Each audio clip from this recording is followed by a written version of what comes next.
ஓம் சாந்தி 10/5/2024 முரளி பார்க்கலாம். இனிமையான குழந்தைகளே, பாபாவிற்கு சமமாக கருணை உள்ள உடையவர்களாக ஆகுங்கள். கருணை உள்ள உடைய குழந்தைகள் அனைவரையும் துக்கத்திலிருந்து விடுவித்து தூய்மை இல்லாதவர்களை தூய்மையானவர்களாக ஆக்கக்கூடிய சேவை செய்வார்கள். கேள்வி: முழு உலகமும் எதை கேட்கின்றது? அதனை தந்தையை தவிர வேறு யாரும் நிறைவேற்ற முடியாது. பதில்: முழு உலகமும் அமைதி மற்றும் சுகம் கிடைக்க வேண்டும் என்று கேட்கின்றது. அனைத்து குழந்தைகளின் அழைப்பை கேட்டு தந்தை வந்திருக்கின்றார். பாபா எல்லையற்றவராக இருக்கின்றார். ஆகையால் தான் எனது குழந்தைகளை எவ்வாறு துக்கத்திலிருந்து சுகமானவர்களாக ஆக்குவது என்ற ஆர்வம் அவருக்கு அதிகமாக இருக்கிறது. பாபா கூறுகிறார், குழந்தைகளே, பழைய உலகமும் கூட என்னுடையதுதாகும். அனைவரும் எனது குழந்தைகள். அனைவரையும் துக்கத்திலிருந்து விடுவிப்பதற்காக நான் வந்திருக்கிறேன். நான் முழு உலகத்திற்கும் எஜமானனாக இருக்கிறேன். இதை நான் தான் தூய்மை இல்லாத நிலையிலிருந்து தூய்மையாக ஆக்க வேண்டும். இன்றைக்கி அப்பா பார்த்தீங்களா எவ்வளோ அழகாக சொல்லியிருக்கிறாங்க. இன்றைக்கி தான் அப்பா தன்னோட ஃபுல்லு இதையுமே சொல்லியிருக்கிறாங்க. ஜாலியாக இருக்குது கேட்குறதுக்கு. நீங்கள்லாம் என் குழந்தைங்க. இந்த உலகம், இந்த பழைய உலகம் கூட என்னோடய உலகம். உங்களையெல்லாம் துக்கத்துலேருந்து எடுக்கிறதுக்கு தான் நான் வந்திருக்கிறேன். எவ்வளோ அழகாக சொல்கிறாங்க. நான் தான் எஜமானு. சில நாளைக்கு ஏற்றுக்கவே மாட்டாங்க அப்பா. எல்லாம் ஆட்டோமேட்டிக்காக நடக்குது அப்படிம்பாங்க. ஆனால் இன்றைக்கி அப்படி சொல்கிறாங்க. ஓம் சாந்தி. குழந்தைகளை தந்தை தூய்மையானவர்களாக ஆக்கி கொண்டு இருக்கின்றார். ஆகையால் தந்தையின் மீது கண்டிப்பாக அன்பு இருக்க வேண்டும். தூய்மையாக்கக்கூடியவர் ஒரே ஒரு தந்தை தான். ஆகையால் அனைத்து குழந்தைகளுக்கும் ஒரு தந்தையிடம் மட்டுமே அன்பு இருக்கின்றது. தந்தை கூறுகின்றார், குழந்தைகளே, என் ஒருவனை மட்டும் நினைவு செய்யுங்கள். நீங்கள் சகோதரன் என்பது சரிதான். உங்களுக்குள் பார்க்கடல் போன்று கண்டிப்பாக இருப்பீர்கள். ஒரு தந்தையின் குழந்தைகளாக இருக்கின்றீர்கள். ஆத்மாவில்தான் அந்த அளவிற்கு அன்பு இருக்கின்றது. தேவதைக்கான பதவியை பிராப்தியாக அடைகின்றீர்கள் எனில் உங்களுக்குள் மிகவும் அன்பாக இருக்க வேண்டும். நாம் சகோதரர்களாக ஆகின்றோம். தந்தையிடமிருந்து ஆஸ்தி அடைகின்றோம். தந்தை வந்து கற்றுத்தருகின்றார். புரிந்து கொள்ளக்கூடியவர்கள் இது பாடசாலை அல்லது மிகப்பெரிய பல்கலைக்கழகம் என்று நினைக்கின்றனர். தந்தை அனைவருக்கும் திருஷ்டி கொடுக்கின்றார் அல்லது நினைவு செய்கின்றார். அப்பா நம்மளை கூட நினைக்கிறாங்களாம். எல்லையற்ற தந்தையை முழு உலகிலும் உள்ள அனைத்து மனித ஆத்மாக்களுக்கும் நினைவு செய்கின்றனர். ஆனால் அப்பாவுக்கு எல்லா ஆத்மாக்களும் நினைவு செய்கிறத விட நம்ம நினைவு செய்கிறதா ரொம்ப பிடிக்குது இல்லையா?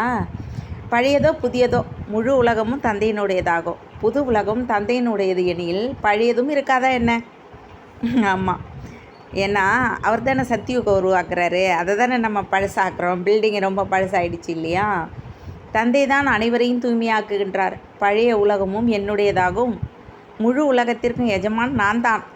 பாபா இன்றைக்கி அடிக்கடி சொல்கிறாங்க. ஜாலியாக இருக்குது கேட்குறதுக்கு. நான் புது உலகில் ராஜ்யம் செய்யாமல் இருக்கலாம். ஆனால் எல்லாமே தெரியும் அப்பாவுக்கு அதை பற்றி. ஆனால் அதுவும் என்னுடையது தான். நான் ராஜ்யமே செய்கிறதில்ல, நான் சத்தியுகே வர்றதில்லைங்கிறாங்க அப்பா. ஆனால் புட்டு வைக்கிறாங்க சத்தியுகத்தை பற்றி. எவ்வளோ ஒரு இதாக இருக்குது. தேவதைகளுக்கு இப்படி கூற முடியாது. அனைவருக்கும் அவர் ஒருவரே தந்தையாக இருக்கின்றார். அவருக்கு முழு உலகை பற்றிய கவலை இருக்கின்றது. எல்லையற்ற வீடு. அப்பாவுக்கு கூட கவலை இருக்கான். இந்த எல்லையற்ற வீட்டில் அனைவரும் இந்த நேரத்தில் துக்கமானவர்களாக உள்ளனர் என்பது தந்தைக்கு தெரியும். ஆகையால் அமைதி கொடுங்கள், சுகம் கொடுங்கள் என்று கேட்கின்றன. இரண்டு பொருட்களையும் கேட்கின்றனர் அல்லவா? நாம் எல்லையற்ற தந்தையிடமிருந்து சுகத்திற்கான ஆஸ்தி அடைந்து கொண்டே இருக்கிறோம் என்பதை இப்பொழுது அறிந்திருக்கின்றீர்கள். தந்தை வந்து நமக்கு சுகமும் கொடுக்கின்றார், அமைதியும் கொடுக்கின்றார். சுகம் சாந்தி கொடுக்க எல்லையற்ற தந்தை நம் பாபாவின் குழந்தைகள் தூய்மையாக இருந்தபொழுது மிகவும் சுகமானவர்களாக இருந்தோம் என்பதை நீங்கள் அறிந்திருக்கின்றீர்கள். இப்பொழுது அசுத்தமாக ஆனதால் துக்கமானவர்களாக ஆகிவிட்டோம்.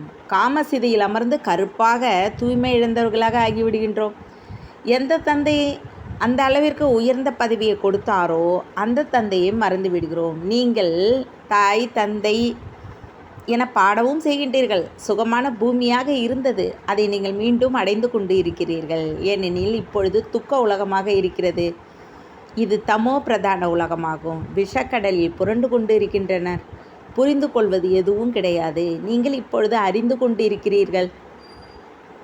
இது கொடூரமான நரகம் என்று நீங்கள் இப்பொழுது நினைக்கின்றீர்கள். இப்பொழுது நீங்கள் நரகவாசியா அல்லது சொர்க்கவாசியா என்று தந்தை குழந்தைகளிடத்தில் கேட்கிறார். யாராவது இறந்துவிட்டால் சொர்க்கவாசி ஆகிவிட்டார் என்று உடனேயே கூறிவிடுகின்றனர். அதாவது அனைத்து துக்கங்களிலிருந்து தூரமாகிவிட்டார். பிறகு நரகத்தின் பொருட்களை ஏன் படைக்கின்றீர்கள்? இதையும் புரிந்து கொள்வது கிடையாது. தந்தை வந்து சொர்க்கத்தை ஸ்தாபனை செய்கிறார். குழந்தைகளாகிய உங்களுக்கு ராஜயோகத்தை கற்பிக்கின்றார். தந்தை கூறுகின்றார், இனிமையான குழந்தைகளே, நான் உங்களுக்கு இந்த ஞானத்தை கூறுகின்றேன். என்னிடத்தில்தான் இந்த ஞானம் இருக்கின்றது. நான் ஞான கடலாக இருக்கின்றேன். இது சாஸ்திரங்களின் அத்தாரிட்டி என்று கூறுகின்றார். ஆனால் அவர்களும் ஆத்மாக்கள் தானே என்பதை புரிந்து கொள்வதில்லை. தந்தையை பற்றியும் அறிந்திருக்கவில்லை. உலகிற்கே எஜமானர்களாக ஆக்கக்கூடிய தந்தையை கல் முட்களில் போன்ற இடத்திலும் இருப்பதாக கூறுகின்றனர். வியாச பகவான் என்னென்ன விஷயங்களை எழுதி வைத்து விட்டார். இன்றைக்கி அப்பா வியாசரை கூட பகவான்னு சொல்கிறாங்க இல்லையா? மனிதர்களுக்கு எதுவும் தெரிவதில்லை. முற்றிலும் அனாதைகளாக ஆகி தங்களுக்குள் சண்டையிட்டு கொண்டே இருக்கின்றனர். படைக்கக்கூடிய தந்தை படைப்பின் முதல் இடைக்கடையை பற்றி யாரும் அறியவில்லை. தந்தை தனது மற்றும் படைப்பின் முதல் இடைக்கடைக்கான ரகசியத்தை புரிய வைக்கின்றார். வேற யாரும் கூற முடியாது. யாரை ஈஸ்வரன் பகவான் படைப்பவர் என்று கூறுகின்றார்களோ அவரை அறிந்திருக்கின்றார்களா? யாரிடத்தில் வேண்டுமானாலும் கேளுங்கள். கல் முட்களில் இருப்பது என்று கூறுவதுதான் அறிவது என்ற பொருளா? முதலில் தன்னை அறிந்து கொள்ளுங்கள். மனிதர்கள் தமோ பிரதானமாக இருப்பதால் மிருகங்கள் போன்ற அனைத்தும் தமோ பிரதானமாக இருக்கின்றன. மனிதர்கள் சதோ பிரதானமாக இருக்கின்ற பொழுது அனைத்தும் சுகமானதாக ஆகிவிடுகிறது. பகவான் ஒரே ஒருவரே. அவர் பதித்த பாவனமாக இருக்கிறார் என்பது தந்தை வந்து புரிய வைக்கிறார். சொர்க்கத்தை ஸ்தாபனை செய்கிறார். சர்வ குணங்கள் நிறைந்தவர் என்று தேவதைகள் மகிமை பாடுகின்றன. கோயில்களுக்கு சென்று தெய்வங்களை புகழ்ந்தும் தன்னை நிந்திக்கவும் செய்கின்றன. ஏனெனில் அனைவரும் பிரஷ்டமானவர்களாக தரம் தாழ்ந்திருக்கின்றன. சிரேஷ்டச்சாரி சொர்க்கவாசிகளாக இருக்கக்கூடியவர்கள் இந்த லட்சுமி நாராயணர் ஆவார். அவர்களையே அனைவரும் பூஜை செய்கின்றன. சந்நியாசிகளும் செய்கின்றன. சத்தியுகத்தில் இவ்வாறு ஏற்படுவது கிடையாது. உங்களது சந்நியாசம் எல்லையற்றதாகும். எல்லையற்ற தந்தை வந்து எல்லையற்ற சந்நியாசம் செய்விக்கின்றார். அது அட்டியோகமாகும். எல்லைக்கு உட்பட்ட சந்நியாசமாகும். அந்த தர்மமே தனி. தந்தை கூறுகின்றார், நீங்கள் உங்களது தர்மத்தை மறந்து பிற தர்மங்களுக்கு சென்று விட்டீர்கள். உங்களது பாரதத்தின் பெயரையே இந்துஸ்தான் என்று வைத்து விட்டீர்கள். மேலும் இந்து தர்மம் என்று கூறிவிட்டீர்கள். உண்மையில் இந்து தர்மத்தை யாருமே ஸ்தாபனை செய்யவில்லை. முக்கிய தர்மம் 4: தேவி தேவதா, இஸ்லாமிய தர்மம், பௌத்தம் மற்றும் கிறிஸ்துவம். இந்த முழு உலகமும் தீவு. இதில் ராவணனின் ராஜ்யம் நடக்கின்றது என்பதை நீங்கள் அறிந்திருக்கின்றீர்கள். ராவணனை பார்த்திருக்கின்றீர்களா? யாரை அடிக்கடி இருக்கின்றீர்களோ அவர் மிக பழைய எதிரியாக இருக்கின்றார். அது இல்லாமல் பார்த்தீங்கன்னா வருஷம் பெருசாகவே ஆகிட்டு இருக்கும் ராவணனோட சிலை. யாராக இருந்தாலும் நான் பார்த்துருக்குறேன். இந்த வருஷம் எரிக்கிறத விட அடுத்த வருஷம் பார்த்திங்கன்னா இன்னும் பெரிய சிலையாக தான் எரிச்சிட்ருப்பாங்க. அது கூட தெரியுது அவங்களுக்கு. அது எப்படியோ ஆத்மாக்களுக்கு அந்த எனர்ஜி புரியுது. நாம் ஏன் எரிக்கின்றோம் என்பதையும் புரிந்து கொள்வதில்லை. இவர் யார், எப்பொழுதிலிருந்து எரித்து வருகின்றோம் என்பதையும் அறிந்து கொள்ள வேண்டும். பரம்பரையாக செய்து வருகின்றோம் என்று நினைக்கின்றனர். அட, அதற்கும் கணக்கு இருக்க வேண்டுமல்லவா? உங்களை யாரும் அறிந்து கொள்ளவே இல்லை. நீங்கள் பிரம்மாவின் குழந்தைகள். நீங்கள் யாருடைய குழந்தைகள் என்று உங்களிடம் கேட்கின்றனர். அட, பிரம்மா குமாரிகளாக உள்ளனர் எனில் அவரது குழந்தைகள் அல்லவா? பிரம்மா யாருடைய குழந்தை? சிவபாபாவின் குழந்தை. நாம் அவரது பேரன்கள். அனைத்து ஆத்மாக்களும் அவரது குழந்தைகள். பிறகு சரீரத்தில் முதலில் பிரம்மா ஆகின்றார். பிரஜா பிரம்மா அல்லவா? இவ்வளவு பிரஜைகளை எப்படி உருவாக்குகின்றார் என்பதை நீங்கள் அறிந்திருக்கின்றீர்கள். இது தத்து எடுப்பதாகும். சிவபாபா பிரம்மாவின் மூலம் தத்தெடுக்கின்றார். மேலாவும் நடைபெறுகின்றது. உண்மையில் மேலா என்பது பெரிய நதியாகிய பிரம்மாபுத்திராவும் கடலும் சந்திக்கும் இடத்தில் நடைபெற வேண்டும். அந்த சங்கமத்தில் தான் மேலா நடைபெற வேண்டும். இந்த மேலா இங்கு நடைபெறுகின்றது. பிரம்மா அமர்ந்திருக்கிறார்.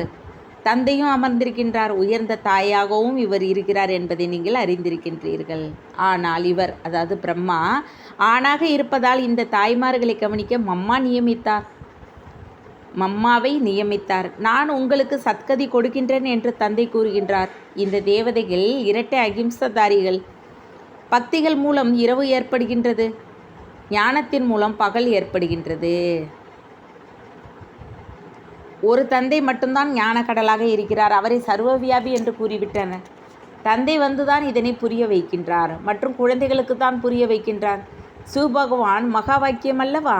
சிவ ஜெயந்தி கொண்டாடுகின்றோம் எனில் கண்டிப்பாக யார் மூலமாவது வந்திருப்பார். நான் இயற்கையை ஆதாரமாக எடுக்க வேண்டியிருக்கிறது என்று கூறுகின்றார்.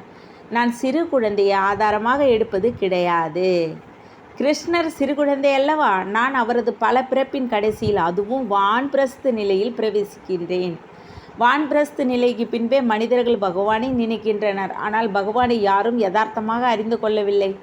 ஆகையால் தான் எப்பொழுதெல்லாம் அதர்மம் என்று தந்தை கூறுகின்றார், நான் பாரதத்தில் தான் வருகின்றேன். பாரதத்தின் மகிமை மிகவும் உயர்ந்ததாகும். ஆக தந்தை கூறுகின்றார், ராவணன் மீது வெற்றியடைய செய்வதற்காக நான் குரங்கு சேனைகளாக உங்களை சேர்த்து கொள்கிறேன். ராவணன் மீது வெற்றி அடைவது எப்படி என்ற யுக்தியை தந்தை இப்பொழுது உங்களுக்கு கூறுகின்றார். அனைத்து சீதைகளையும் ராவணன் சிறையில் இருந்து மீட்க வேண்டும். இவை அனைத்தும் புரிந்து கொள்ள வேண்டிய விஷயங்களாகும். பகவானின் மகா வாக்கியம் குழந்தைகளிடம்தான் தந்தை கூறுகின்றார். தீயவைகளை கேட்காதீர்கள். எந்த விஷயங்களினால் உங்களுக்கு நன்மை இல்லையோ அப்போது உங்களின் காதுகளை மூடிக்கொள்ளுங்கள். இப்பொழுது உங்களுக்கு ஸ்ரீமத்து கிடைக்கின்றது. நீங்கள் சிரேஷ்டமானவர்களாக ஆவீர்கள். இங்கு ஷிஷி என்ற பட்டம் அனைவருக்கும் கொடுத்து விட்டனர். நல்லது. இருப்பினும் தந்தை கூறுகின்றார், தன்னை ஆத்துமா என்று புரிந்து கொண்டு தந்தையை நினைவு செய்யுங்கள். வெற்றி தோல்விக்கான அதிசயமான எல்லையற்ற இந்த விளையாட்டை பற்றி தந்தை தான் புரிய வைக்கின்றார். நல்லது. இனிமையிலும் இனிமையான காணாமல் போய் கண்டெடுக்கப்பட்ட செல்ல குழந்தைகளுக்கு தாய் தந்தையாகிய பாப்தாதாவின் அன்பு நினைவுகள் மற்றும் காலை வணக்கம். ஆன்மீக குழந்தைகளுக்கு ஆன்மீக தந்தையின் நமஸ்தே. ஆன்மீக தந்தைக்கு ஆன்மீக குழந்தைகளின் அன்பு நினைவுகள் மற்றும் நமஸ்தே. தாரணைக்கான முக்கிய சாரம்: 1. தந்தைக்கு சமமாக கருணை உடையவர்களாக ஆக வேண்டும். அனைவரையும் துக்கத்திலிருந்து விடுவித்து தூய்மை இழந்தவர்களை தூய்மையாக்கும் சேவை செய்ய வேண்டும். தூய்மை ஆவதற்காக ஒரு தந்தையின் மீது மிகுந்த அன்பு செலுத்த வேண்டும். 2. அழுபவர்கள் இழக்கின்றன என்று தந்தை கூறுகின்றார். ஆகையால் எப்படிப்பட்ட பிரச்சனைகள் பொழுதும் நீங்கள் அழவே கூடாது. வரதானம்: சுயராஜ்யத்தின் மூலம் தனது துணைவர்களை அன்பான உதவியாளர்களாக ஆக்கக்கூடிய மாஸ்டர் வள்ளலாகுக. ராஜா என்றால் வள்ளல். வள்ளலுக்கு கூற வேண்டிய அல்லது கேட்க வேண்டும் என்று இருக்காது. ஒவ்வொரு ராஜாவும் தனது அன்பு என்ற பரிசை கொடுப்பார்கள். நீங்களும் தன் மீது ராஜ்யம் செய்யக்கூடிய ராஜாவாக ஆகும்போது ஒவ்வொருவரும் உங்கள் முன் உதவி என்ற பரிசு கொடுப்பார்கள். யாருக்கு சுயத்தின் மீது ராஜ்யம் இருக்கிறதோ அவர்கள் முன் லௌகீக அலோகத்தில் துணையாக இருப்பவர்கள். சரி சரி சரி என்று கூறிய அன்பு உதவியாளராக ஆவார்கள். குடும்பத்தில் ஒருபோதும் கட்டளையிடக்கூடாது. தனது கர்மேந்திரியங்களை கட்டுப்பாட்டில் வைத்திருக்க வேண்டும். பிறகு உங்களது அனைத்து துணைவர்களும் உங்களுக்கு அன்பு உதவியாளராக ஆகிவிடுவார்கள். ஸ்லோகன்: அனைத்து பிராப்திகளின் சாதனம் இருந்தாலும் உள்ளுணர்வு விடுபட்ட நிலையில் இருக்கும்போதுதான் வைராக்கியத்தின் உள்ளுணர்வு என்று கூற முடியும். தேங்க்ஸ் பாபா. ஓம் சாந்தி.